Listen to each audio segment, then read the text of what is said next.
Welcome to Mrs. Long's video on Sonnet 12 by William Shakespeare, also titled When I Decount the Clock That Tells the Time. Let's have a look at the text of the poem. When I decount the clock that tells the time, and see the brave day sunk in hideous night, when I behold the violet past prime, and sable curls all silvered over with white, when lofty trees I see barren of leaves, which erst from heat did canopy the herd, and summer's greens all girdled up in sheaves, borne on the bier with white and bristly beard, then of thy beauty do I question make, that thou among the waste of times must go. And since sweets and beauties do themselves forsake, and die as fast as they see others grow, and nothing gainst time's scythe can make defence, save breed to brave him when he takes thee hence. Okay, so in order to have a closer look at this poem, we're going to first look at a bit of a discussion on the themes that Shakespeare has included in the sonnet, and then just a brief reminder of the structure of a sonnet. So you might already have noticed, and if you've read other sonnets, that a lot of the themes that come through are to do with aging and the temporary nature of beauty. Okay, and you'll see in the visual here there's a woman looking in the mirror into a face of a much younger woman, and aging and how beauty is only fleeting is often something that Shakespeare deals with in his sonnets. Of course, you know that a sonnet consists of 14 lines, and because this is a Shakespearean or Elizabethan sonnet, the lines are divided up into 3 quatrains, 3 sets of 4 lines, and then ending with a rhyming couplet. Right. The imagery that you're going to see coming up again and again in this poem is about the passing of time, and across the sonnets Shakespeare uses different sort of sets of images to show the passing of time. He might refer to the time of year and looking at the seasons, and he might refer to the time of day. And in both of these examples we can see how he parallels the life cycle of a human with either with the seasons or the time of day. So you could say that when you're an infant or when you're just born, you're in sort of the spring of your life, and then as you age and get older you go through your peak, your summer, start aging and heading towards winter, and then winter being old age, and then eventually death.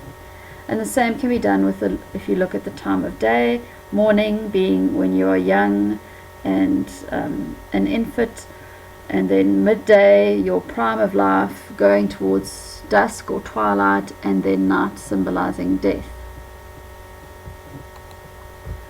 Alright, in the first 2 quatrains of the sonnets, Shakespeare deals with decay in nature. So he uses imagery of things in nature which over the passage of time decay. So if you look at this first 4 lines, he looks at the brave day and the violets, those beautiful little flowers, and sable curls, dark brown curls of hair. Those are the 3 things he sets up here. And the ones that are circled in green, you will see are the positive or the young attributes of the things when they're in their prime. And then he takes brave day and talks about it being sunk into hideous night. And just the use of those adjectives there, brave versus hideous, shows you how he considers the day and youth to be something beautiful and positive, whereas night is hideous and ugly and consequently aging. The violet goes past its prime, okay, and if something is we use that phrase and say, oh, you passed your prime, is in other words you're not young anymore and you're not good anymore. And then sable curls turning into silvery white curls, like somebody with white hair, which we associate with age as well. Very similar thing happens in the second quatrain. Okay, Shakespeare takes the image of trees, lofty trees, which no longer have leaves, and then the summer's green harvest, which then gets picked and turns brown and then has white bristles on. So you've got the idea of lofty canopy, which has a connotation of something which is thick and provides shade. Summer's green, okay, when things are blossoming and blooming in spring and summer, they're green. So those are all the positive attributes of something when they're in their prime. Consequently, lofty trees become barren, and you'll see in the top corner there the picture of the tree that is absolutely bare, which used to be able to provide shade to the herd, but now is barren and bare. Barren there also has connotations of not being fertile, or something that's arid and dry and doesn't provide any nourishment. And then summer's green turns white and bristly.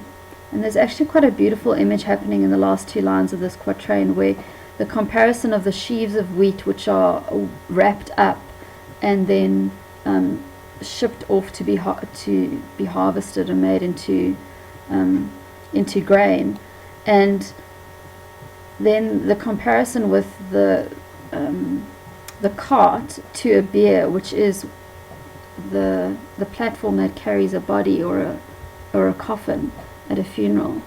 So it's almost like these sheaves of wheat are like an old person, and instead of the bristly wheat sticking out the top, it's the white hair of the old person's head. So again, here you see that nature's decay. Now, what Shakespeare does is he poses his problem or his question in the third quatrain, and he moves from speaking generally about nature to actually addressing somebody. And we assume that he's addressing a woman or a person he loves, because he uses the reference there to thy and thou. So he's speaking to somebody. And the question that he poses here is, then of thy beauty do I question make? And he asks why everything that is beautiful and young needs to be lost to the wastes of time, and things that were once young and beautiful are now forsaken, and they die as fast as they see others grow. So it's getting a little bit bleak here. And if you look at the image of the woman aging, Shakespeare is definitely not making us feel like aging is a beautiful process and something that we should enjoy and be proud of. You sort of get the feeling that he's ruining the fact that things that are beautiful age. Okay, so the third quatrain deals with that problem. And consequently there in the couplet we're looking for a solution.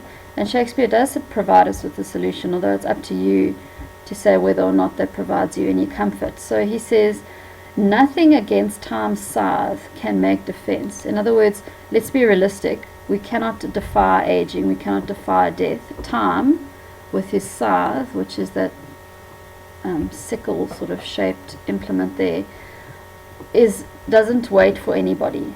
Okay, time waits for no man. There's nothing we can do to stop the aging process. And Shakespeare's solution is provided in the final line of the poem, where he says the only thing we can do is breed. Okay, is to have children and to leave a legacy in the form of our offspring, in order to brave death or brave time. And brave there could be, I suppose, to give us comfort in the face of death, or to challenge death and say, well, you can take me, but you cannot take the legacy that I'm going to leave behind in my children. So actually, if you look at the sonnet, it's pretty straightforward in terms of its imagery. We start off with Shakespeare asking or looking at a clock as a symbol of time passing. We looked at how that could be a day or through a year of seasons. He compares aging with things in nature which age and die, and then he moves on to a more personal question to somebody, saying that he questions their beauty because they're also going to get old and no longer be around. And then we've got our couplet with the solution, which is that if the only thing you can do to sort of stop the aging process or to stop death in its tracks is to leave behind a legacy in the form of your family or the generations that you leave behind, in order to challenge death and say, not today, I'm going to leave behind something that means I will live forever in some way or another.